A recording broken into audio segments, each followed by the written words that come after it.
Bonjour à tous. Bienvenue à cet atelier sur trop d'écran. Je suis Steve Quérion du Service national du récit de l'univers social. Je suis avec ma collègue Maude Labonté, du récit univers social. Donc, très heureux de vous voir aujourd'hui en grand nombre. C'est un sujet qui est polarisant, trop d'écran à l'école, n'est-ce pas? Vous avez vu dernièrement dans l'actualité passer plusieurs éléments. Vous avez vu dans vos milieux aussi des politiques qui ont été mises en place justement en lien avec cette chose-là. De notre côté, ben, c'est quelque chose qui nous préoccupe évidemment, on est sensible aux préoccupations à la fois des parents, des enfants et de vos préoccupations. Et c'est pour cette raison-là qu'on a créé cet atelier-là qui se nomme Trop d'écran. D'abord, dire que notre expertise, ben, c'est la conseillance pédagogique, hein. On n'est pas des spécialistes en médecine ou en santé, là. Même si on va vous présenter quelques données, quelques chiffres, là, justement, qui pourraient supporter un peu cette idée-là ou documenter un peu cette idée-là des effets des écrans sur nos élèves. Aussi, on n'est pas des technophiles. Tu sais, moi et Maud, on est reconnus comme étant des gens qui sont d'abord des disciplinaires. Puis bon, la technologie, ben, ça a son utilité quand c'est nécessaire. Voilà. Euh, Notre présentation va être, dans le fond, structurée en deux temps. On va d'abord traiter vraiment de toute la question de l'usage, hein, des écrans par nos élèves, de l'effet potentiel sur leur apprentissage, comme on le disait. Et ensuite de ça, ben, tu sais, la deuxième partie du titre de notre atelier, c'est comment on utilise le numérique de façon créative. Et donc, vous donner des exemples justement sur comment on peut utiliser ce type, ben, c'est ça, le numérique pour vraiment rentabiliser ou on va dire optimiser, tiens, le temps d'écran. Sachez aussi que de notre côté, ben, tu sais, on pense que les écrans, c'est une question d'enjeu, c'est une préoccupation de santé publique. Bon, c'est pas nous qui avons qui énonçons cette idée, c'est vraiment la Direction générale de la santé publique de Montréal qui, justement, a placé, si vous voulez, la question des écrans comme un indicateur, hein, pour savoir comment va la santé de nos enfants, mais aussi la santé générale, au même titre que peut-être la question de l'angoisse ou des choses comme ça, ou de la pollution, euh, ce genre de choses-là. Donc, le temps d'écran fait partie maintenant d'un indicateur pour essayer d'évaluer la santé générale des gens.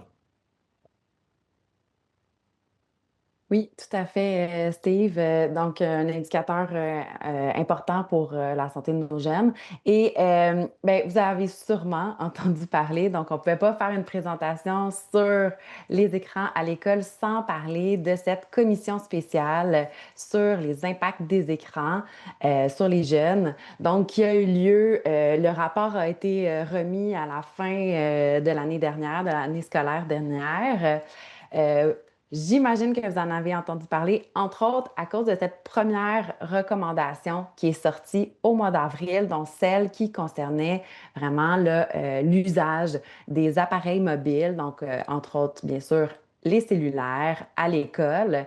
Et donc, ça, lorsque le rapport intérimaire est sorti le 23 avril, ben, rapidement, donc, le ministère de l'Éducation a décidé d'annoncer tout de suite donc l'interdiction qui allait être effective à partir de la rentrée scolaire actuelle. Donc ça a été la première recommandation là, de cette commission spéciale. Je vous rappelle, là, si vous savez, si vous êtes peut-être un petit peu moins au fait, la commission spéciale, là, dans le fond, ça a été fait en commission parlementaire avec différents ministres de différents partis. Donc, ils se sont promenés, hein, ça a duré un an. Ils sont allés sur le terrain, ils sont allés parler à des élèves, ils sont allés parler à des enseignants, mais ils ont aussi vraiment là, été consulter plusieurs experts, autant donc des médecins, autant peut-être des spécialistes universitaires qui traitent de technologie, qui font de la recherche. Donc, c'est vraiment, là, ils ont documenté, dans le fond, pendant un an, euh, ce, euh, dans le fond, cette question, les impacts des écrans sur nos jeunes. Peut-être vous dire également sur quoi ils se sont appuyés hein, pour, dans le fond, interdire finalement le cellulaire cette année à l'école. Donc, un petit résumé. D'abord, ben, quand ils sont allés interroger les jeunes, de 14 à 17 ans, ben, ils ont senti que les jeunes, donc, on parle ici de 63 des jeunes qui ont dit que cette interdiction-là du cellulaire, ben, ce serait une mesure efficace pour limiter les distractions. Donc, on sent quand même qu'il y avait déjà l'appui de certains jeunes. Les enseignants consultés, encore là, peut-être un momentum. C'est 76 des enseignants qui se sont dit en faveur de l'interdiction des cellulaires. Et petit son de cloche, quand même, important à mentionner de la part des syndicats qui, eux, ont dit OK, mais il ne faut pas non plus oublier l'accès. Il faut quand même qu'il y ait un accès au numérique dans nos écoles et parce qu'il faut quand même là, développer la compétence numérique de nos jeunes. Donc ça, c'était pour la première recommandation. Steve là, va Ouais. continuer avec des constats importants de la Quand on commission. lit le rapport, c'est pas un procès contre le numérique, hein. C'est ça qu'il faut quand même dire ça d'entrée de jeu. Je sais pas si tu as eu la même lecture que moi, Maude, Oui. mais tu sais, il y a vraiment des éléments qui sont intéressants, qui sont soulevés, des éléments aussi qu'on voit dans le réseau, qu'on nous-mêmes on a soulignés hein, comme étant des problématiques ou des choses à considérer, là. C'est sûr que ce qu'on entend dans les médias, c'est beaucoup la question du cellulaire, mais tu sais, c'est vraiment, on essaie de prendre le numérique comme outil d'apprentissage, vraiment dans son ensemble, et vraiment réfléchir à sa place, hein, à la place qu'il doit occuper à l'école. Il est question, ou dans la société en gros, ou dans la formation des élèves. Il est question notamment justement des inégalités numériques, des inégalités que vous connaissez entre les institutions scolaires, publiques, privées, mais aussi des inégalités qui sont à la maison, dans les différentes familles. Donc, considérer, faire ce constat-là déjà, on trouvait que c'est un élément important dans le rapport. Aussi de dire d'entrée de jeu, puis il y a beaucoup d'intervenants qui sont venus avec cette idée-là que, dans le fond, le numérique, ben, ça peut être favorable à l'apprentissage. Donc, c'est pas, comme je le disais, c'est pas un procès du numérique qu'on voit dans ce rapport-là. Euh, un autre élément qui a été souligné, puis on espère que ça va faire changer les choses, ben, tu sais, c'est la question de la recherche sur les impacts du numérique sur l'apprentissage. Donc, on a mentionné qu'il y avait peu d'éléments, peu de recherches sur le sujet. Euh, et, ben, des évidences, hein, tu sais, utiliser le numérique à des fins pédagogiques, donc réaffirmer cette chose-là. Autre évidence aussi, ben, tu sais, de miser sur l'autonomie professionnelle des enseignants et des enseignantes. Donc, on ne peut pas avoir une école, dans le fond, aujourd'hui, même du futur, si je reprends un peu les termes de la conférence d'ouverture, sans se dire que, ben, tiens, il faut miser sur notre personnel, sur le personnel enseignant. Puis, je garde le dernier constat pour la fin, la question de rendre les élèves actifs, ça, c'est vraiment un élément important qui a été souligné dans le rapport. Puis, ben, justement, en opposition à l'aspect passif hein, qu'on peut voir dans nos élèves quand ils consultent les réseaux sociaux. Mais tu sais, le numérique, il faut que ce soit un outil où l'élève est actif. Il faut que ce soit un outil aussi où l'élève peut mettre en œuvre sa créativité.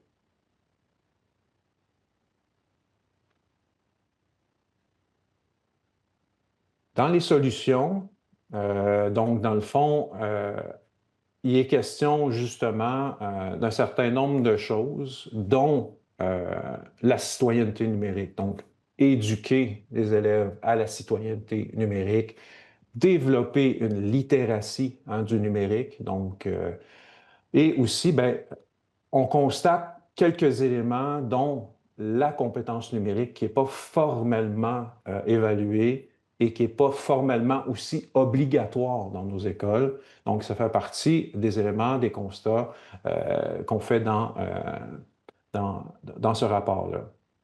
Il y a aussi, ben, cette distinction que moi que j'aime bien et qu'on ramène souvent dans nos formations, c'est-à-dire d'éduquer au numérique, c'est-à-dire, par exemple, je peux traiter des réseaux sociaux, je peux parler du temps d'écran avec mes élèves, je n'ai pas besoin d'ouvrir un ordinateur pour ça, pour pouvoir échanger sur ce sujet-là, discuter de l'IA, hein, de l'impact de l'IA avec eux. Mon sujet, mon propos est numérique, les apprentissages sont des contenus liés au numérique, mais on n'utilise pas d'appareil, mais aussi, ben, pour créer quelque chose, un diaporama, pour créer une ligne du temps, ben, aussi un usage du numérique en lien avec ça. Puis, ben, dernier élément qu'on juge vraiment important, dans cet univers-là qui est où Google, où les grands de ce monde sont justement omniprésents, ben, on juge qu'il est important d'avoir des solutions ou des initiatives québécoises. Donc ça, c'est un élément qui est important dans le rapport. Tout à fait. Il y a aussi beaucoup de recommandations sous différents thèmes. Donc, en tout, il y en a 56. On ne vous fera pas l'énumération des 56 ce matin. Ce qu'on a décidé de faire, c'est vraiment d'aller là, sélectionner celles qui concernaient vraiment les écrans à l'école. Puis vous allez voir là, que c'est un peu en lien aussi avec les constats que Steve vient de vous présenter. Donc, la recommandation 23, c'est de mettre à jour le PFEQ hein, pour qu'il y ait une espèce de cohérence entre le PFEQ, les cadres de référence, entre autres celui de la compétence numérique, pour que tout ça rime et soit cohérent. Il y a ensuite, bien sûr, la question de la citoyenneté numérique, donc d'essayer de l'intégrer dans le code de vie des écoles. Une recommandation très intéressante parce que ce n'est pas fait encore à ce jour. Ensuite, bon, bien sûr, l'accès hein, aux outils. On pense entre autres à nos élèves donc en situation de vulnérabilité qui en ont besoin, donc s'assurer de cet accès-là. Avoir du temps, des ressources matérielles, des ressources humaines qui nous accompagnent, qui nous forment. Donc, et finalement aussi garantir aux profs d'avoir des formations un peu comme on le fait aujourd'hui sur des usages des écrans qui soient, oui, responsables, mais aussi peut-être où est-ce qu'ils mettent l'élève en action, en création et toujours là, dans une vision critique aussi de l'usage là, du numérique à l'école. Voilà.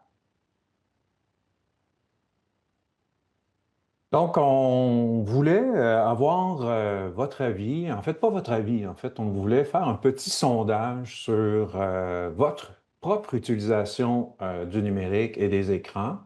Petit sondage qui va être affiché dans quelques instants à l'écran.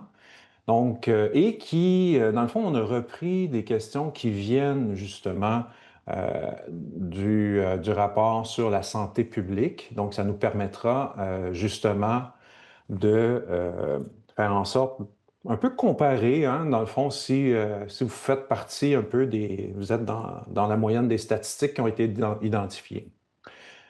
Donc, à l'écran, vous aurez justement accès au WooClap. Donc, pour accéder à l'événement, vous pouvez aller sur wooclap.com, puis bon, taper le code T-écran ou utiliser le code QR à l'écran. Sinon, je pense qu'il y a peut-être même le lien qu'on peut mettre dans le clavardage.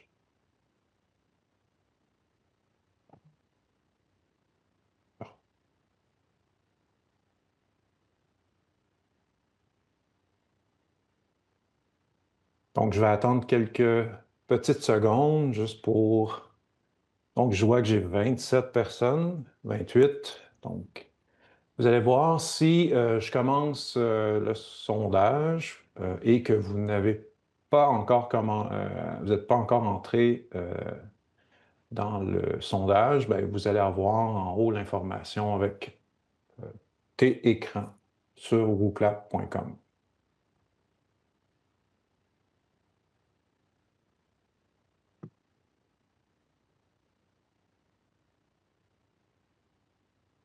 Première question. Donc, en moyenne, combien de temps passez-vous chaque jour sur les réseaux sociaux? Donc, je commence déjà à avoir quelques éléments de réponse.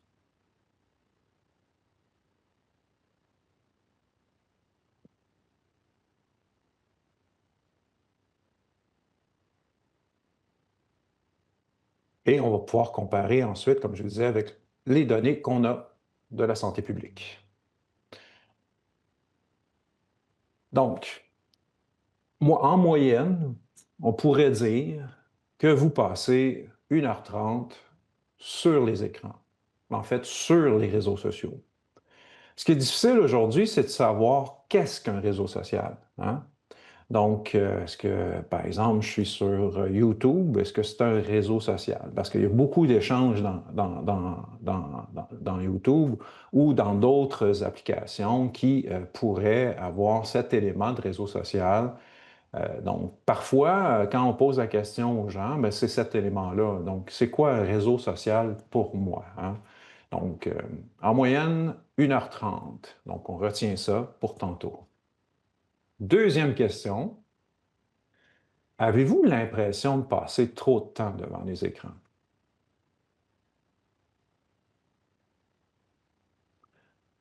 Donc, j'ai quelques réponses qui rentrent à l'instant.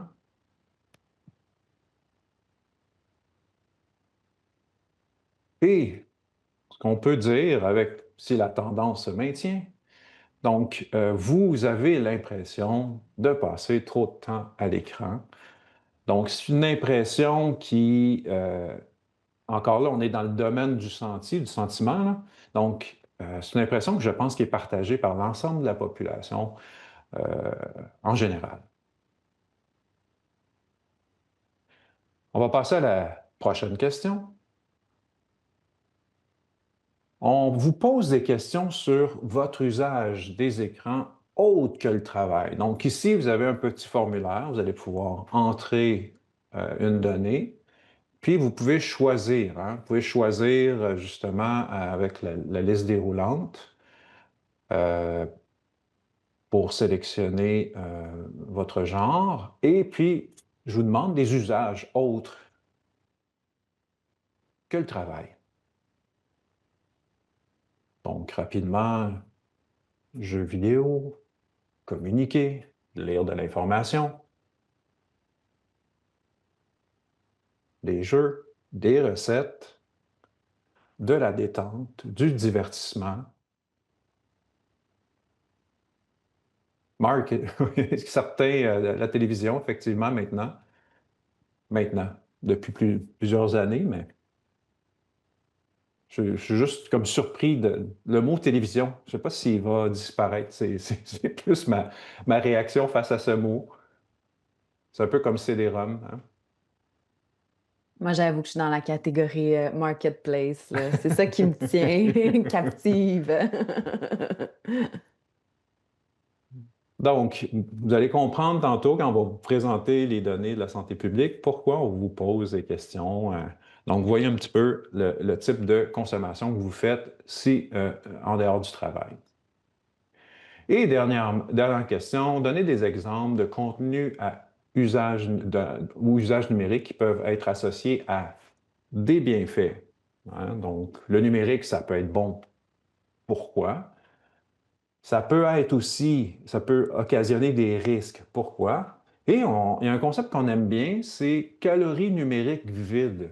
Donc, on s'est dit, ben, tu sais, avec des élèves, ça peut être intéressant d'apporter cette notion-là pour qu'ils puissent dire, OK, ça, c'est une calorie, on le fait avec, du point de vue de la santé et du sport, l'activité physique. Mais est-ce qu'il y a des contenus à calories vides euh, en ce qui concerne le numérique? Scroller sans fin, effectivement. Cette espèce-là d'engourdissement là, qu'on sait même plus là, qu'on est en train de... Qu'est-ce qu'on est en train de faire? On a perdu un petit 30 minutes là, qui vient de passer. Ouais. Ben, il y a une statistique, ben, tu sais, Maud, on la ramène Mm. souvent, cette statistique-là qui est intéressante, c'est en moyenne, une personne euh, scrolle 12 étages de haut. C'est-à-dire que imaginez un édifice de 12 étages et ben, quand vous défilez, on va prendre le terme français, quand vous défilez sur votre appareil, ben, en moyenne, c'est 12 étages. Donc, si c'est par par jour, jour, oui, c'est ça. quand même, là. Puis, ben, si c'est la moyenne, c'est qu'il y en a qui sont vraiment beaucoup plus élevés que ça. Et donc, on voit clairement que TikTok, ces choses-là, euh, doom scrolling, donc un terme anglais, il faudrait le traduire, je l'aime bien. Le vortex web, c'est peut-être une traduction qui est intéressante en français, merci. Dans les risques, bon, la désinformation, évidemment, les fausses nouvelles, donc la cyberdépendance, les biais cognitifs. Et dans les bienfaits, ben, justement, la curiosité, l'éducation, la recherche, la connexion aussi avec les autres. Donc, ça fait Mm. partie maintenant de nos rapports sociaux, hein, euh, euh, de pouvoir échanger avec les autres, garder un contact et tout ça. Puis, ben, j'aime bien relaxer, décrocher aussi. Ça nous permet de faire ça. Donc, si on retourne maintenant au diaporama, on va regarder avec Maude quelques éléments justement qui touchent la, euh, les termes qu'il faut définir Mm. avant d'entrer justement dans les résultats de la santé publique. Ouais, pour nous, c'est important de revenir sur certains termes parce que là, justement, on vient de lire cyberdépendance, qui est comme peut-être un terme qui date de v'là, 10 ans. Aujourd'hui, on va plus aussi parler de, oui, il y a des troubles de santé mentale, mais on va plus dire à ce moment-là que c'est une utilisation problématique d'Internet. Je pense que ce serait pas faux de dire encore cyberdépendance. Mais bon, c'est pas dans le DSM là, actuellement. Donc, il y a seulement la dépendance aux jeux vidéo qui l'est. Sinon, c'était peut-être de réitérer le fait que, ben, aujourd'hui, il y a un contexte. On est, je veux dire, dans une société qui est hyper connectée. Donc, ça serait difficile aujourd'hui de fonctionner, de vivre sa vie de tous les jours sans écran. Donc, pensez juste aux communications, pensez à vos factures, pensez, tu sais, un être humain aujourd'hui qui voudrait vivre là, sans écran, ce serait quasi impossible. Donc, ça, c'est le contexte dans lequel on vit aujourd'hui. Ensuite, ben, c'est de voir, puis Steve l'a mentionné un petit peu tout à l'heure avec les calories numériques vides, c'est de voir aussi que les habitudes numériques, ben, tu sais, c'est un petit peu comme les habitudes alimentaires. C'est propre à chaque famille, puis c'est correct aussi que ce soit différent, puis qu'on n'ait pas tout à fait tout le monde les mêmes règles, les mêmes habitudes, et c'est normal. Là où je pense l'INSPQ, tu sais, va commencer à pourquoi, entre autres, il y a un indicateur maintenant, c'est qu'à un certain point, ben, une utilisation intensive peut avoir de réelles conséquences négatives sur la santé.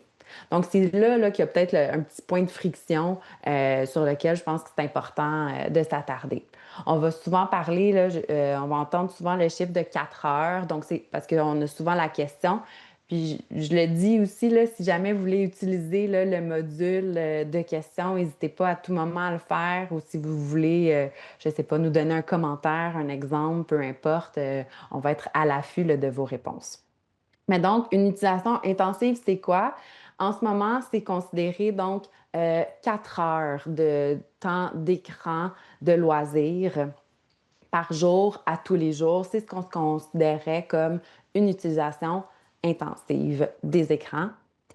Et actuellement, bon, on parle que c'est à peu près, pour les jeunes, c'est à peu près un quart des jeunes qui se situent dans cette braquette-là. Donc, c'est pour ça là, qu'on s'y intéresse, entre autres, aujourd'hui. Voilà. Donc, si on regarde maintenant les statistiques, donc, comme on vous disait, le sondage qu'on a fait, on a aussi un sondage en 2024 maintenant, oui, pour certaines données. Euh, Vous voyez que, bon, on rappelle que Maud vous a dit 4 heures par jour, c'est un usage intensif, mettons, autre que le travail. Euh, donc, vous voyez ici, dans la moyenne d'âge, tantôt, on avait 1 heure et demie. Donc, je ne sais pas si je fais de moyenne, là, on est peut-être à autour de 35-54, là. Donc, je partage la même tranche d'âge que Maude ici. Il ne me reste plus beaucoup de temps. Donc, 2h45, donc selon la moyenne. Vous êtes sous la moyenne, dans le fond, national. Et je pense que tous, on a l'impression de passer trop de temps devant les écrans. Quand je vous disais ça, ben, tu sais, vous voyez les statistiques ici à l'écran. Donc, il faut regarder, on a des statistiques pour justement les jeunes de 18-24 ans, parce que bon, les jeunes, nos ados n'ont pas été questionnés. Puis, ben, ça, en fait, il faut dire, c'est le temps déclaré, hein. Donc, souvent, ça, quand on pose une question, on dit, ben, combien de temps je passe? Puis, si vous regardez les statistiques, c'est peut-être là que vous faites, oh, finalement, je passe beaucoup plus de temps que je pensais. Tout à fait. La perception, des fois, est erronée. Oups, peut-être juste vous parler également des effets, dans le fond, que ça a concrètement sur la santé, cette hyperconnectivité-là. En fait, c'est que les effets vont être différents dépendamment du stade de développement de l'individu. Donc, quand on est là, dans la tranche d'âge 0-5 ans, là, c'est vraiment lié. Tu sais, c'est là, que les réseaux neuronaux sont en train de se créer. Donc, si l'enfant passe trop de temps devant les écrans, ben, ça va affecter assurément son développement cognitif, mais aussi moteur, socio-affectif. Il faut le voir comme le temps que je passe sur l'écran, ben, c'est du temps que je ne passe pas à, par exemple, au primaire, à jouer dehors, à être, tu sais. Donc, c'est pour ça qu'il y a un des impacts, par exemple, pour les enfants de 6 à 11 ans. Donc, ça va être la sédentarité, ça va être la réussite scolaire, les relationnels aussi, donc entre les amis, les questions de créativité, hein. On dit souvent que de l'ennui, des fois, va naître des idées créatives. Donc, de laisser des fois un petit peu nos enfants rien faire, peut-être vont-ils se développer un nouveau jeu. Et pour nos ados, donc au secondaire, les enjeux vont être donc plus liés à la santé mentale, l'isolement, la santé physique, toutes les questions du sommeil aussi. Donc, c'est pour ça que je pense que peu importe, dans le fond, le stade de développement, il y a des impacts qui sont différents, mais il faut donc construire. Là, le rôle, c'est sûr qu'il y a le rôle des parents, hein, c'est une responsabilité partagée, mais je pense qu'à l'école, il faut aussi initier certaines habitudes de sobriété numérique, en parler. Et finalement, peut-être dire là, que il commence de plus en plus à avoir certaines recommandations par rapport, bien sûr, au temps d'écran, mais c'est les usages finalement aussi qui sont importants. Puis on en reparlera tout à l'heure. Parlant d'usage, Maud, il y avait des questions, donc notamment Oui. sur le nombre d'heures dans les statistiques. Oui, c'est bien sur l'utilisation des réseaux sociaux et pas sur le temps d'écran général. Donc, pour les statistiques qui ont été présentées, donc le fameux 4 heures. Oui. euh, Mais sinon, ça change là, par tranche d'âge. Là, quand même, peut-être dire que la Société de pédiatrie, tu sais, pour les, là, c'est entre 0 et 2 ou 0 et 3. On dit que c'est pas de temps d'écran si possible.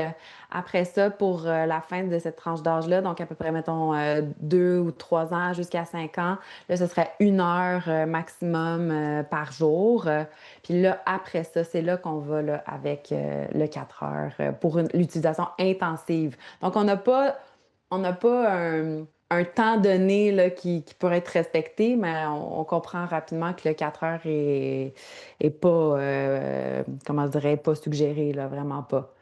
Puis, deuxième question, tiens, je te la Ouais. pose. Est-ce que tu penses que les conversations de groupe, donc sur un outil de messagerie, ça fait partie d'un réseau social?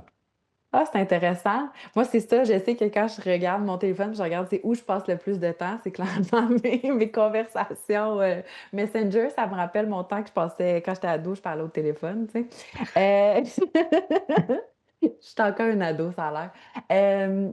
Ben, je sais pas, je pense pas. Parce que pour moi, c'est différent, un réseau social, puis une conversation entre amis. Parce que ben, peut-être que la chambre d'écho, la bulle, tu sais, est comme, il y a quelque chose de très fermé qui va pas nous ouvrir, tu sais, à d'autres choses. Mais bon, ça, c'est ma position aujourd'hui à 10h30, là. Ouais. Puis, tu sais, je me dis, il y a quelqu'un qui nous a rappelé hier dans un autre contexte, Dieu merci, les 5 à 7 virtuels n'existent pas. Donc, c'était vraiment le fun, mais on aurait continué. Donc, on se voit encore en réel. Donc, voilà.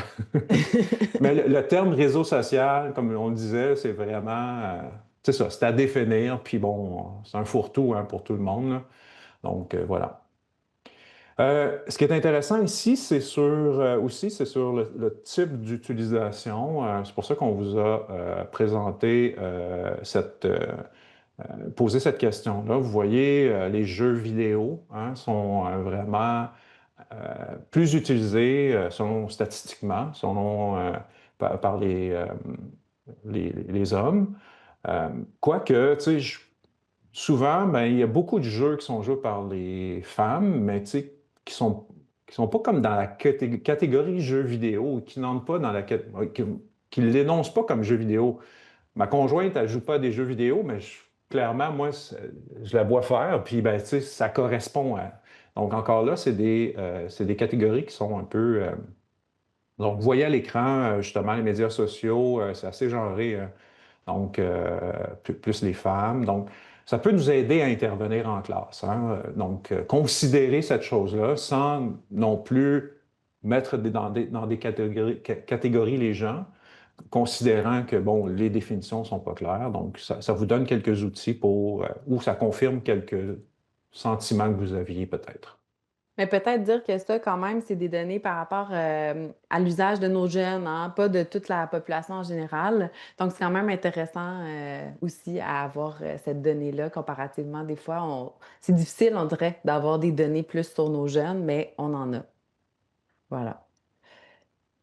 Et on parlait donc de différents types d'usages. Vous en avez nommé, hein, des usages qui font des bienfaits. Donc, des fois, de se dire que tu sais, c'est peut-être pas la même chose écouter, je sais pas moi, des vidéos de chats sur son téléphone, tu sais, très proche, seul, isolé. On parle aussi des fois de la posture, hein, écrasé dans le sofa, versus, je sais pas moi, écouter en famille, une vidéo qui va nous expliquer, je sais pas moi, la préhistoire. Ou là, nous, on est en univers social, hein, fait qu'on dirait qu'il fallait que ça soit un exemple historique. Mais donc, on le sait, donc, il y a des contenus qui sont rassembleurs. Ça peut être des moments où on apprend ensemble, on réagit. Après, on dit qu'est-ce qu'on pense, on discute de ce qu'on vient de voir. Donc, faut pas non plus tu sais, isoler totalement ce genre de moments-là qui sont encore très importants. Puis je pense, bon, à tous les tutoriels YouTube qui vous ont permis peut-être de réparer votre toilette ou moi, de défaire ma machine à café. Bref. Mais bon, tout ça, vous en avez aussi nommé certains qui causent des risques. On était beaucoup dans la désinformation, je pense, dans ce que vous aviez nommé. Il y avait aussi, bon, peut-être les contenus, bien sûr, violents, tout ce qui est axé aussi sur la publicité, qui a peut-être été moins nommé. Et phénomène, je pense qu'on a entendu parler plus récemment avec les données là, des jeunes en bas de 14 ans qui ont été prises là, dans certains petits jeux. Il y a aussi des jeux qui ont j'allais dire des gamiques, mais des modalités donc qui ressemblent fortement aux jeux de hasard donc, et d'argent, qui ça peut nuire, là, puis ça peut aller vers des problèmes donc de dépendance. Et ce fameux concept là, que nous, on aime bien, les calories numériques vides. Donc, c'est vrai que de temps en temps, c'est bien le fun de manger un sac de chips. Mais tu sais, il faut en être conscient, c'est juste ça. Donc, ça peut, des fois, c'est là aussi qu'on est rendu dans notre journée. On a juste le goût de avoir une utilisation passive, puis c'est correct. Mais il faut juste, je pense, c'est ça, en être conscient. J'ai Voilà. une enseignante qui, justement, nous dit qu'il y a un outil comme Snapchat qui est beaucoup utilisé pour des conversations un à un, donc qui est un réseau social. Mais dans les conversations un à un, bon, la personne dit que, dans le fond, elle ne considère pas ça comme un réseau social, hein. C'est plus c'est pas ou un temps d'écran, oui, c'est ça. Donc, une problématique de l'écran, mais euh, voilà. Euh, on a une compétence numérique, était question de la compétence numérique justement d'entrée de jeu, hein. Donc, à l'ouverture de la journée du numérique en éducation. Donc, ce qui est intéressant de voir, c'est que dans cette compétence-là qui est écrite en 2019, on a déjà cette préoccupation-là d'agir, d'amener l'élève à agir en citoyen à l'ère du numérique. Et dans les éléments, il est question de bien-être physique et psychologique, hein. Donc, considérer cet élément-là quand on utilise le numérique, c'est important. Donc, c'est nommé justement dans la compétence numérique. Autre élément aussi qui est vraiment important à considérer quand il est question du numérique, on l'a identifié tantôt comme étant un constat. Puis, bon, vous savez, hein, quand il y a une politique ou quand il y a, c'est dans l'air du temps de bannir ou de restreindre, ben, tu sais, on dirait que on oublie, là, il y a des choses, il y a des bonnes pratiques hein, qui pourraient y passer. Puis aussi, on oublie aussi certains éléments qui sont majeurs. L'école, ça sert à essayer le plus possible à niveler, tu sais, à égaliser les inégalités qu'on peut retrouver dans la société. C'est de donner accès au savoir, à la formation, à la diplomation de nos élèves de façon la plus équitable possible. Si les élèves n'ont pas accès au numérique à la maison, bien, il faut s'assurer que nos enfants aient accès au numérique à l'école de façon équitable. Donc ça, c'est vraiment un élément qui est majeur et qui est important et qu'il faut rappeler. Les inégalités numériques, comme je le dis, c'est une question d'accès, mais c'est aussi une question d'usage. Tu sais, vous le savez, utiliser le numérique juste pour regarder de la vidéo, c'est pas comme utiliser le numérique pour créer une affiche, créer une maquette virtuelle, par exemple. Euh, L'inégalité aussi, c'est dans les habiletés. Est-ce que vos élèves en secondaire 5 sont capables de remettre un travail en, en- en Word, en traitement de texte, qui est de qualité intéressante, là, tu sais? Donc, c'est de s'assurer qu'on développe chez nos élèves des habiletés numériques nécessaires pour en faire des citoyens qui peuvent s'épanouir hein, dans ce monde-là qui est numérique. Oui, tout à fait. Puis donc, à la suite de tu sais, toutes ces questions-là, on s'est dit qu'on allait s'intéresser, entre autres, puis ça, tu sais, je veux dire, le récit, tu sais, on fait partie de la grande famille du récit. Donc, on s'intéresse à ces questions-là du numérique, tu sais, depuis toujours. Je pense qu'on a toujours, puis Steve l'avait mentionné un peu en introduction, tu sais, on a toujours eu une posture, l'intention pédagogique en premier, tu sais, d'avoir un usage équilibré. Mais donc, quand les premiers rapports de l'INSPQ sont sortis. Ça a vraiment été là, intéressant. Donc, entre autres, dans le récit, on en a quand même discuté de ces rapports-là. Donc, c'est pour ça qu'aujourd'hui, on voulait vous présenter certains aspects là, qui ont vraiment attiré notre attention. Peut-être vous rappeler, donc, l'INSPQ, c'est l'Institut national de santé publique du Québec. Donc, eux, ils ont été mandatés par le ministère de la Santé pour produire, dans le fond, une synthèse de ce qui avait été écrit vraiment par rapport aux écrans et à l'apprentissage. Donc, puis par rapport aussi aux effets là, sur la cognition chez nos élèves. Donc, dans ce rapport-là, il y a, ça touche entre autres la lecture et l'écriture. Et donc, les premiers constats qu'on peut voir par rapport à la lecture, c'est nommé, par rapport à leur synthèse, que lorsqu'il s'agit uniquement de son usage pour lire, les résultats laissent à penser que ça pourrait nuire à la compréhension de texte. Donc, lorsqu'on lit à l'écran, ça pourrait être plus difficile, ça pourrait nuire à notre compréhension de texte chez les élèves. Donc, ça, ici, c'est chez les jeunes de moins de 25 ans. Peut-être dire que c'est un peu inédit, là. On n'avait pas encore ces données-là. Et donc, deuxième citation, la lecture numérique pourrait entraîner une diminution de la compréhension de texte par rapport à la lecture papier. Nous, j'avoue que quand on a lu ça, OK, au début, tu sais, ça peut faire un choc, tu te questionnes, mais assez rapidement, puis si jamais vous avez des réactions, n'hésitez pas là, à nous les envoyer. Nous, ce qu'on s'est dit, c'est finalement, OK, ben, est-ce que à l'école, on enseigne aux élèves à lire sur un support numérique? Parce que finalement, c'est différent, le lire papier versus numérique. Donc, est-ce qu'on l'enseigne?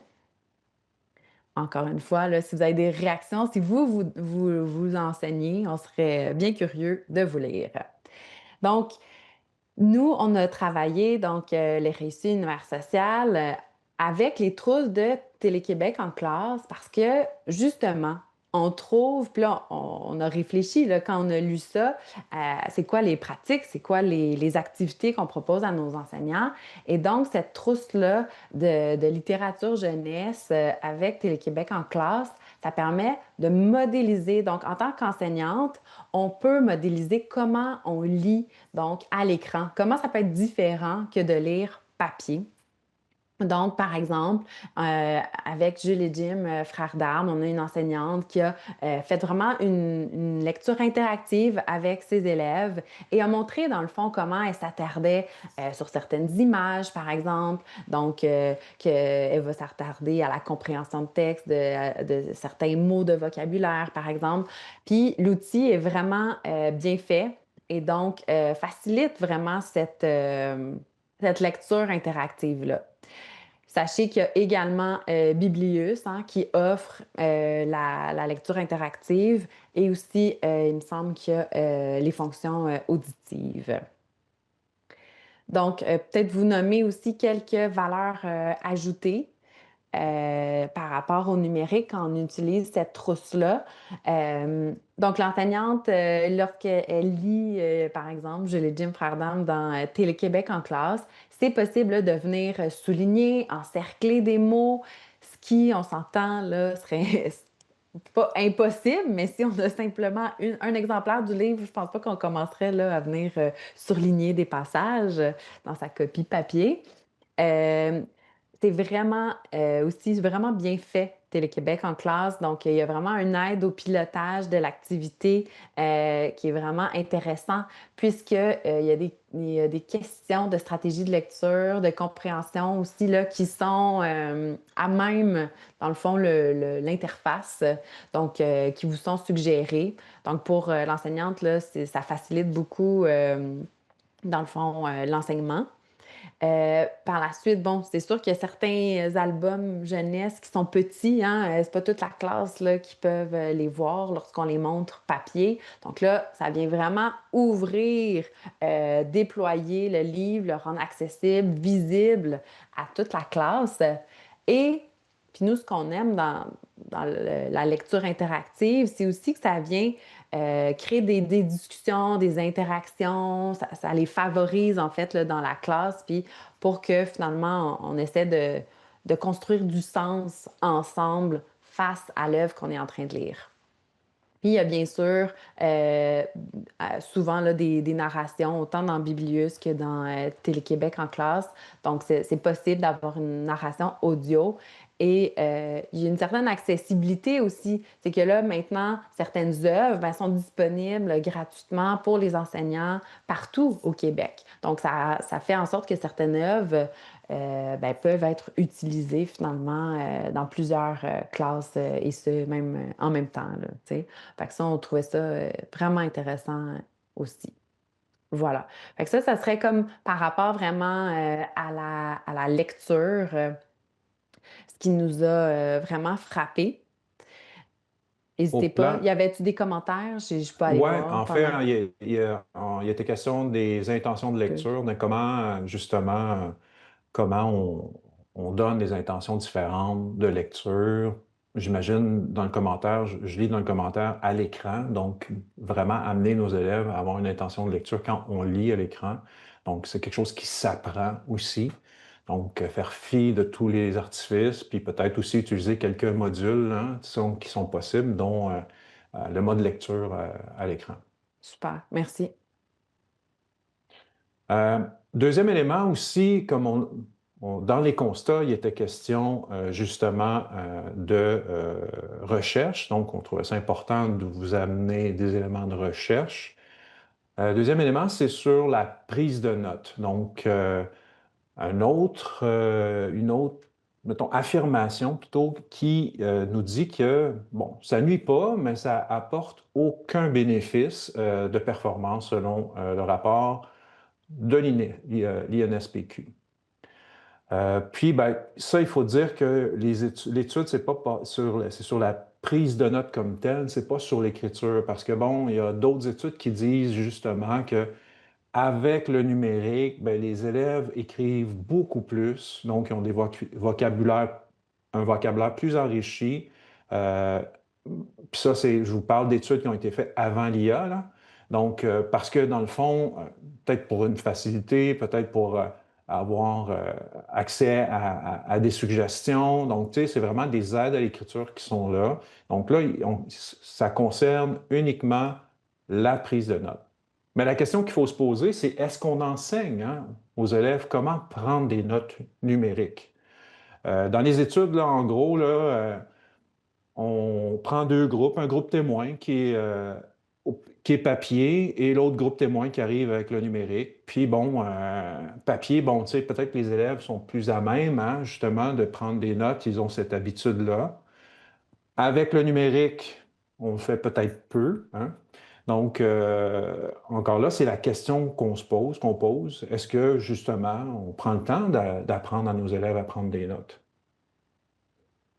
Euh, Ici, on va vous présenter dans quelques instants un extrait, justement, en classe où on a montré, on travaille avec les élèves le concept. Puis, bon, on est avec des élèves très jeunes. On est avec des élèves de troisième année. Je pense que quatrième, oui, c'est ça. Donc, et justement, on s'est dit, ben, la prise de notes, on commence par où, hein? Puis, ben, il y a une méthode qui s'appelle le croquis-notes qui était vraiment intéressante.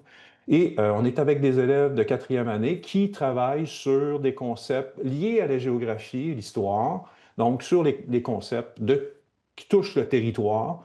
Ils ont des documents historiques, ils ont des documents géographiques, puis bon, ils doivent se faire une tête sur ce concept-là en prenant des notes de façon, on va dire, créative. On écoute la vidéo.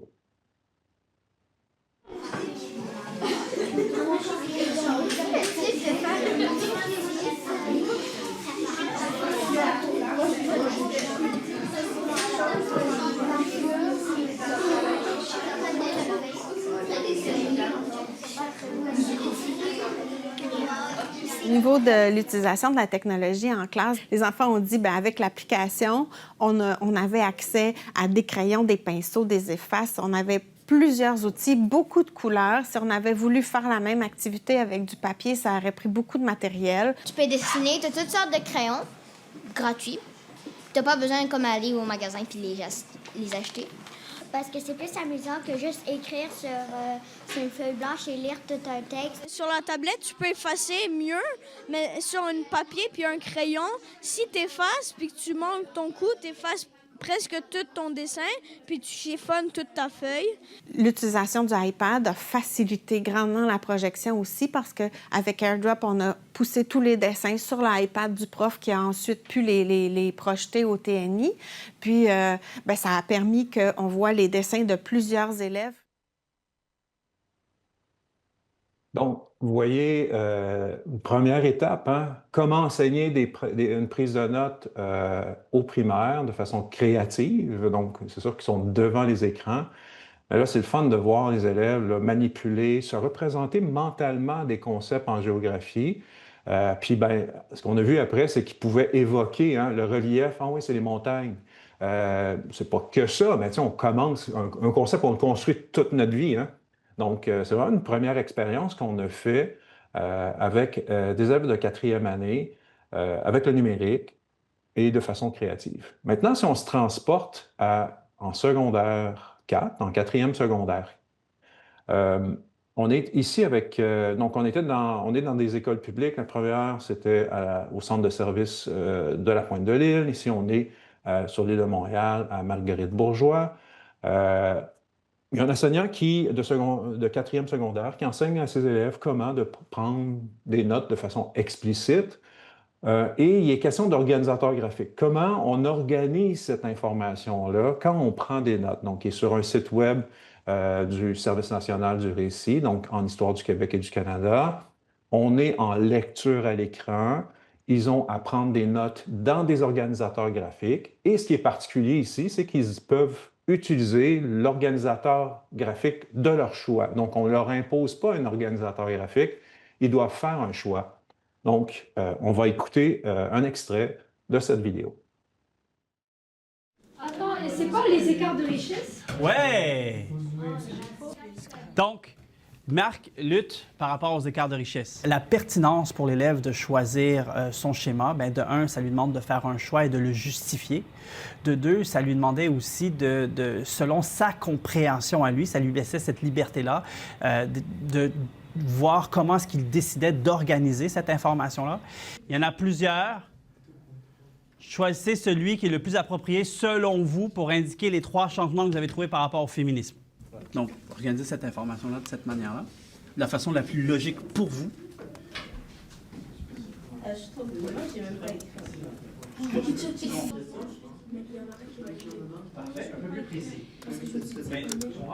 J'ai senti un peu d'insécurité parce qu'ils étaient en mode validation. Ils avaient besoin que je valide leurs réponses constamment, d'où pourquoi j'ai essayé de le moins possible les diriger pour laisser place à leur créativité.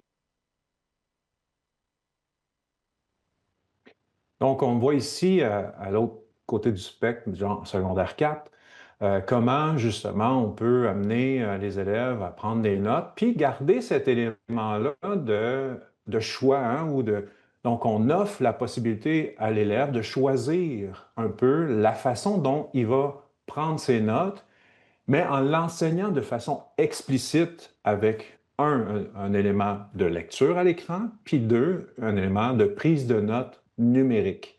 Donc, c'est ce genre de choses-là ou ce genre de projet-là nécessairement, il faut amener nos élèves à développer ces aptitudes-là ou ces compétences-là.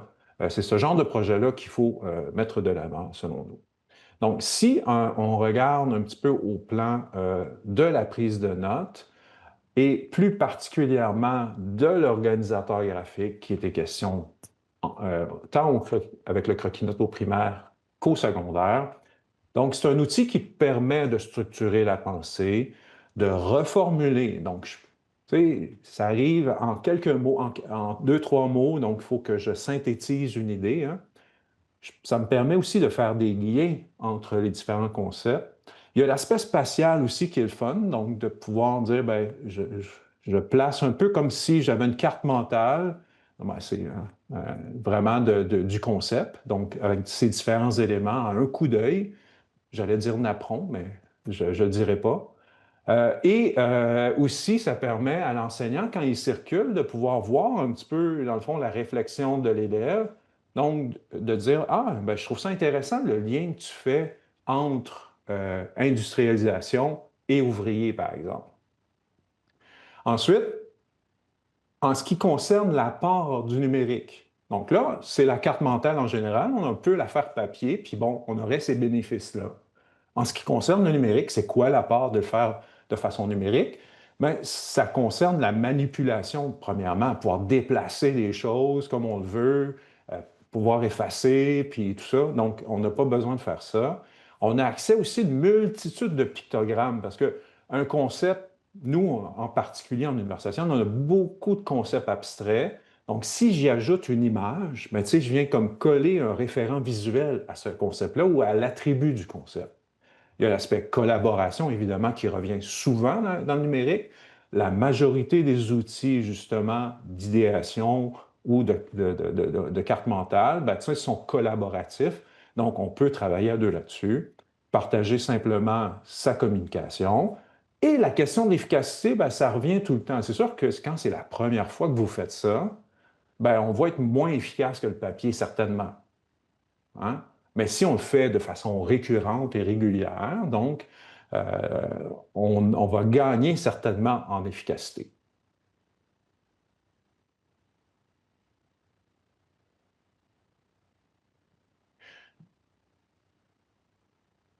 Maud? OK, je peux y aller. Ben, tu l'as mentionné tout à l'heure, hein, peut-être de dire que le traitement de texte est différent, que ça montre quand même une amélioration notable par rapport, oui, la qualité, mais le nombre de mots hein, aussi que les élèves vont écrire au numérique. Je voulais aussi spécifier, parce que il y a eu des questions qui ont été soulevées par rapport à ça. Quand on parlait tout à l'heure, nos citations là, de l'INSPQ, donc eux, ça, c'est une synthèse de 6 méta-analyses hein, qu'ils ont faites. Peut-être dire que dans le fond, ils se sont pas intéressés au support numérique là, pour lire et écrire quand c'est utilisé comme une mesure de soutien pour les élèves là, handicapés ou en difficulté d'adaptation et d'apprentissage. Fait que je pense que c'est vrai, c'est une nuance importante à apporter parce qu'il y a beaucoup d'élèves en ce moment qui ont des mesures de soutien avec des appareils numériques. Donc ça n'a pas été considéré là, dans les méta-analyses qu'on vous a, de la synthèse, dans le fond, de l'INSPQ. Voilà.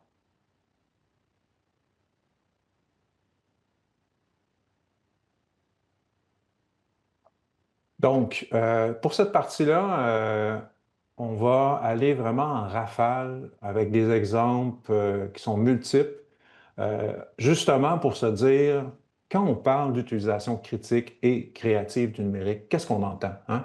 Donc, plusieurs expériences, on est dans le réseau depuis un certain temps. Puis, bon, ces expériences-là, avec les enseignantes, les enseignants, avec les conseillers pédagogiques, avec les gens du récit, donc, nous ont amené à justement voir des bienfaits. On ne les a pas documentés en termes de recherche ou de données de recherche, mais c'est vraiment des expériences qui sont empiriques et qu'on a documentées aussi visuellement pour pouvoir illustrer, dans le fond, euh, la valeur ajoutée du numérique. Donc, dans justement l'INSPQ, oh, je la misère. Donc, il est question justement d'utilisation significative et active du numérique, mais aussi on retrouve dans la compétence numérique cette idée-là, hein, qu'on veut que les élèves développent cette utilisation confiance et critique et créative. Donc, c'est des choses qui sont énoncées dans les documents officiels et qu'on souhaite mettre de l'avant. Dans les exemples qu'on va vous présenter, on touche plusieurs aspects, donc plusieurs dimensions plutôt de la compétence numérique, dont la culture informationnelle, la production de contenu, l'innovation, la pensée critique, la collaboration. Donc, il y a d'autres dimensions, mais les exemples qu'on va vous présenter aujourd'hui touchent essentiellement ces éléments-là. Premier exemple, on souhaitait justement vous présenter un élément sur le jeu vidéo parce que, bon, on l'a vu tantôt, le jeu vidéo occupe une place importante dans la vie de nos garçons, mais aussi de nos filles. On a travaillé avec plusieurs classes des projets avec l'outil Minecraft, justement pour reproduire des mondes virtuels, des maquettes virtuelles.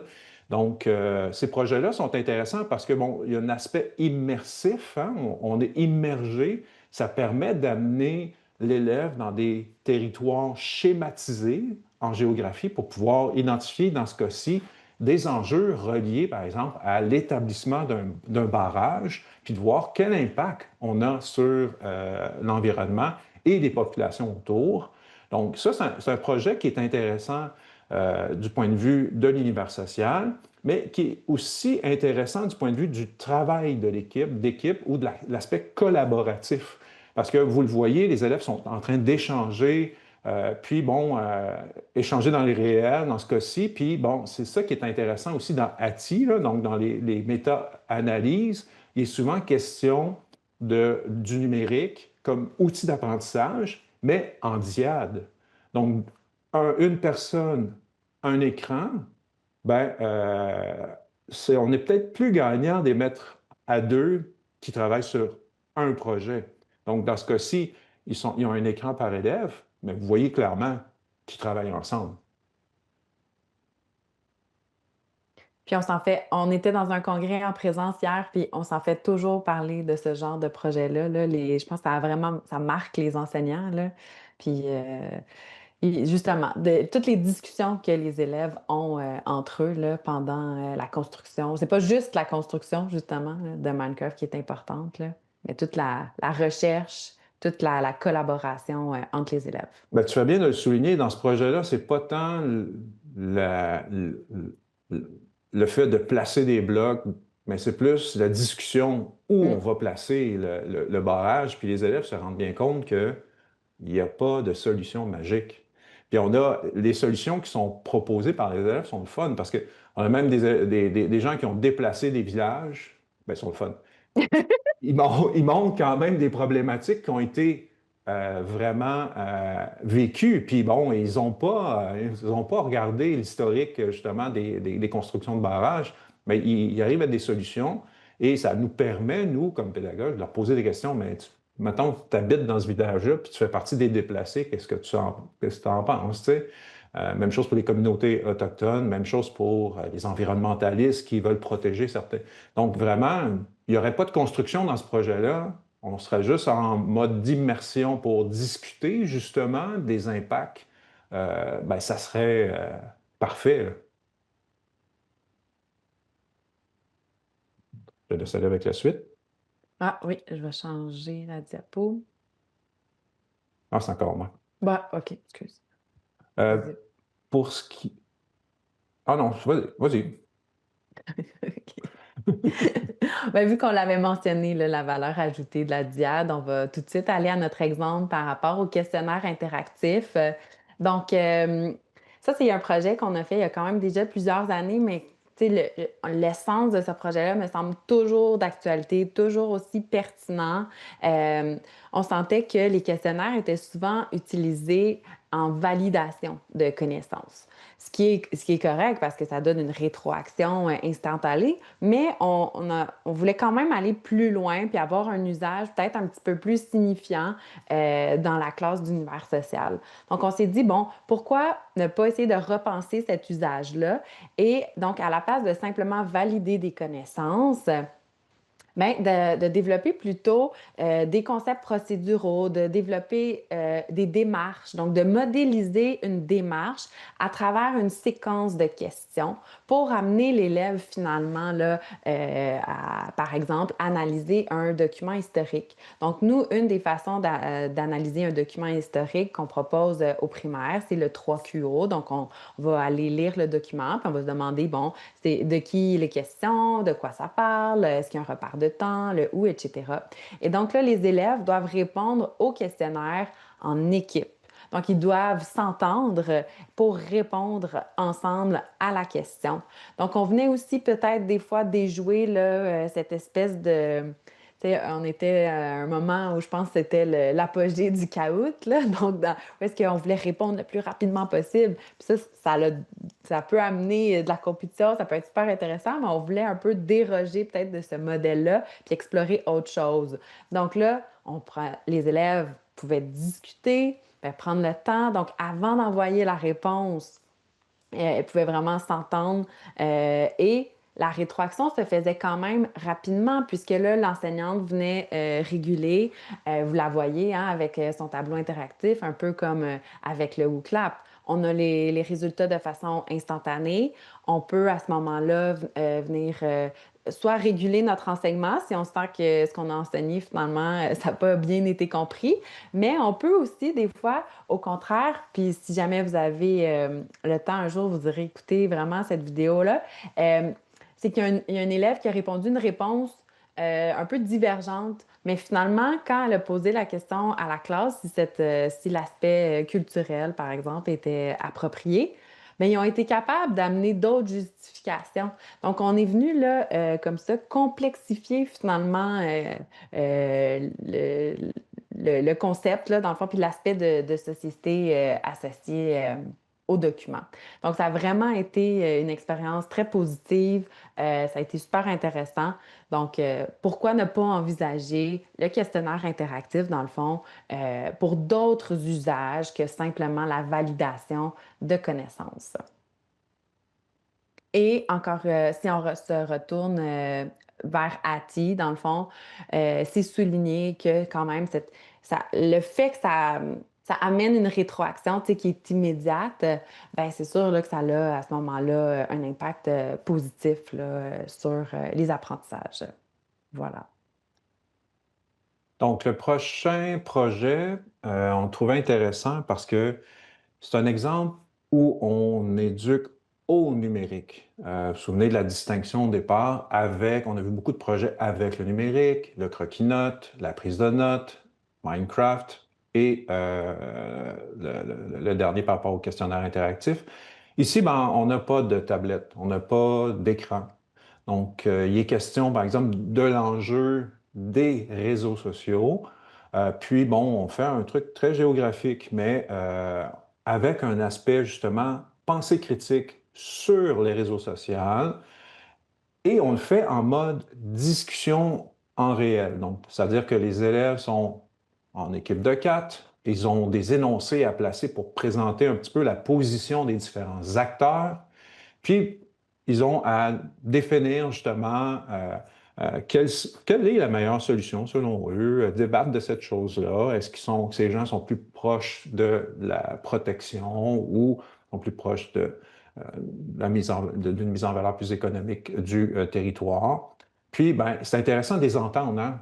Et vous savez, du point de vue de l'évaluation, la trace orale, ben, c'est quelque chose à valoriser aussi. Donc, voilà, on traite de numérique autour d'une table, puis du papier découpé. Donc, en fait, c'est ça. C'est un exemple que j'aime bien montrer. Le deuxième exemple, c'est celui sur le géocaching. Donc, en gros, c'est une exploration, on va dire, urbaine, et les élèves, c'est des élèves, les nouveaux arrivants, donc il y a des jeunes qui sont là depuis une semaine au Québec à peu près, et on les amène sur le terrain à découvrir des éléments qui sont cachés un peu partout dans la ville, et en même temps, ben, découvrir des éléments géographiques, donc de prendre des photos, de prendre une photo du centre-ville, d'essayer de dire, OK, ça, c'est le canal de la Chine, ça, c'est des anciennes usines, ça, c'est le centre-ville.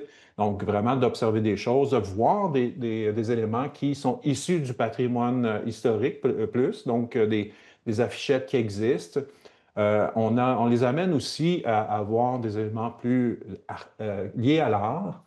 Donc là, ici, le numérique est là, mais ils utilisent vraiment leur téléphone à l'extérieur de la classe. Donc, pour pouvoir justement se diriger sur le terrain, puis bon, pouvoir faire cette exploration urbaine-là, mais sous forme de chasse au trésor, si on peut dire. Puis ici, ben, ils ont un petit défi mathématique à faire.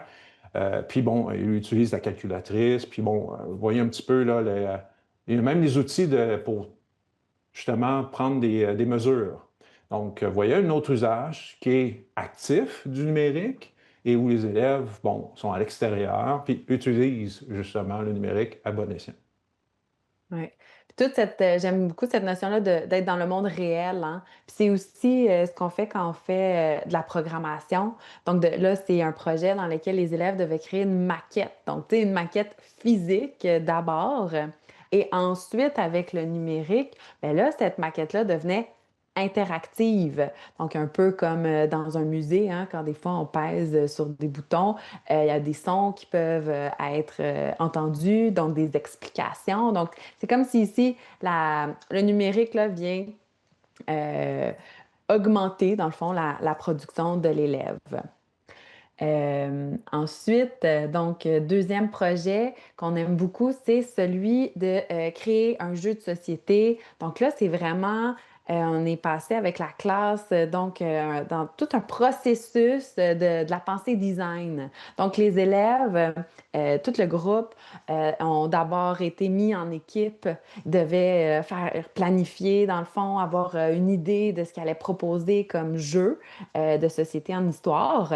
Et devait faire un pitch, dans le fond, devant la classe. Et ensuite, ils ont voté pour savoir là, quel thème était le plus populaire. Après ça, ils ont dû faire aussi un prototype pour voir est-ce que la mécanique de jeu là, à laquelle on a réfléchi, est-ce que ça peut réellement fonctionner? Fait qu'avant de tout faire le jeu, ben juste faire un petit prototype pour voir si ça fonctionne. Et finalement, là, il y a eu, c'était vraiment une création collective, là. Donc, toute une classe en entier qui construit un jeu, autant avec les imprimantes 3D, par exemple, pour imprimer les pions. Certains ont fait le boîtier de jeu, donc en bois, avec les outils. D'autres ont utilisé la découpe laser. Donc, tu sais, c'était vraiment là, un projet dans... Il y avait beaucoup de choix. Il y avait aussi beaucoup de résolution de problèmes et où la créativité, je vous dirais, était vraiment au rendez-vous.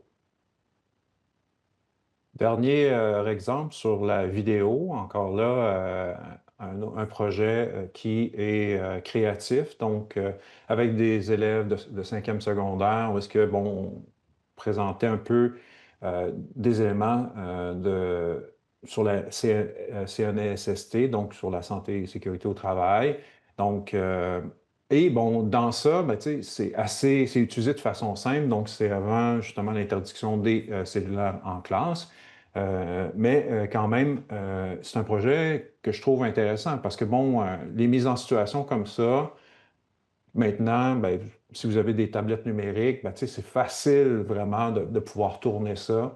Je trouve que ça donne une certaine créativité là, à l'élève. Puis bon, vraiment, c'est des petits chefs-d'œuvre de production numérique, hein. On ne sait pas, Puis peut-être que c'est là que ça a commencé. Un réalisateur sera peut-être né de ce projet.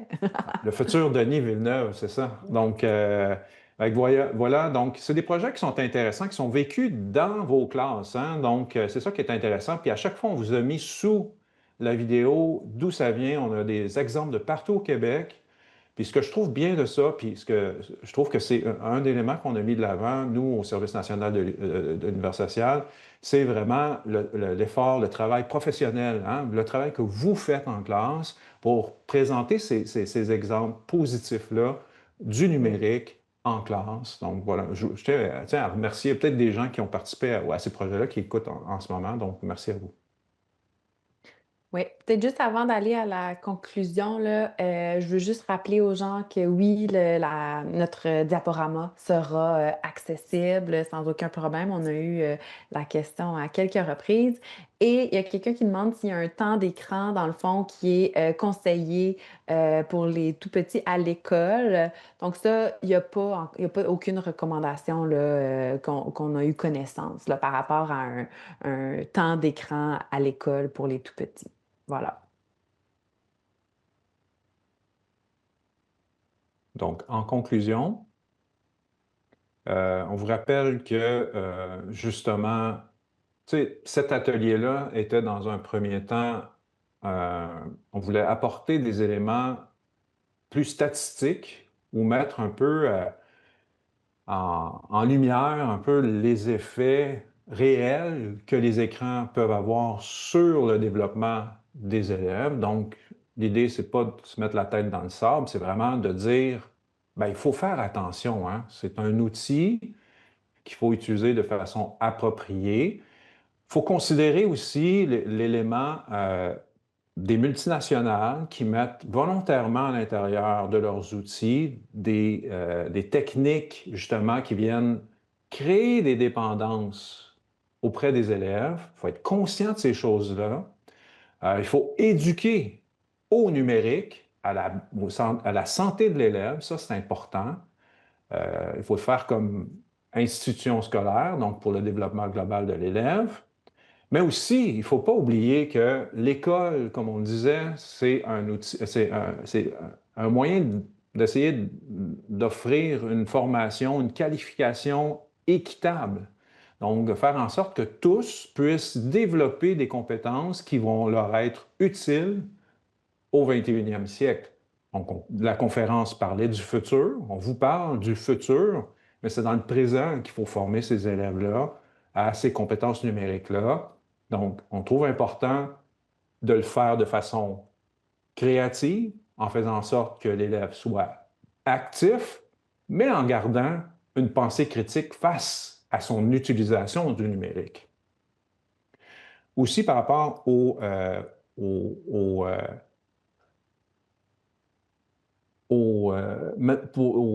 téléphone cellulaire, ben, je pense que l'usage général, hein, du numérique c'est une responsabilité partagée. C'est sûr que l'État a son mot à dire en termes de légalisation. Il y a les compagnies qui doivent être responsabilisées par rapport à ça, donc ils ont un pas à faire de ce côté-là. Il y a une responsabilité qui est partagée entre l'école, les parents, vous le savez, hein? Donc ça, c'est important. Puis ultimement, il ne faudrait pas oublier le dernier concerné dans cette équation-là, qui est l'élève, de le consulter, de lui demander c'est quoi les solutions hein, pour justement un usage équitable et efficace et qui assure un bien-être du numérique. Peut-être qu'il y a déjà des réponses à vous proposer qui pourraient peut-être nous surprendre. Et aussi laisser une place pour qu'il puisse aussi être créatif avec le numérique. Maud, est-ce que tu l'as... Oui. Ben non, je trouve que oui, je trouve ça super intéressant de redorer la place de l'élève hein, dans toute cette discussion-là. Puis je pense que c'est vraiment important qu'on le souligne aujourd'hui. Je voulais juste dire que sur la diapo, donc vous voyez aussi le lien pour avoir accès à notre diaporama, si jamais, là, pour ceux qui nous l'ont demandé. Donc, vous ouvrez un navigateur Internet et vous écrivez tout collé, donc c'est l'URL, monurl.ca// T, écran au pluriel pour trop d'écran. Donc, en écrivant ça, dans le fond, dans votre navigateur, vous allez avoir accès à notre diaporama. Voilà. Il y a des gens dans le clavardage qui nous remercient donc, d'avoir présenté des projets concrets. Donc, voilà. Si vous avez des questions, des interrogations, des commentaires, n'hésitez pas à le faire dans le clavardage. Pour le temps qui reste. Puis, ben, d'un autre côté, on a passé un moment agréable avec vous. Puis, moi, j'ai toujours un grand plaisir d'animer avec Maude. Je pense qu'on est deux. Puis, ben, c'est ça, c'est un projet qui, comme vous l'avez vu, nous tient à cœur. Puis, ben, c'est la rigueur, on trouve ça important, c'est ça, de vous présenter les deux côtés de la médaille. Donc, on vous remercie.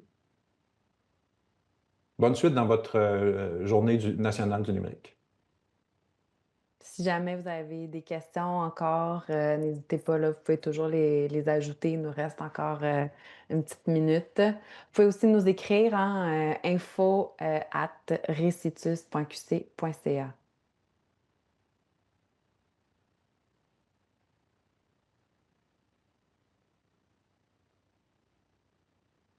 Donc, merci beaucoup. Ça mettrait fin à l'atelier. Et donc, monurl.ca, téléécran ou us@reci.gouv.qc.ca pour nous écrire. Bravo, j'avais oublié. Merci.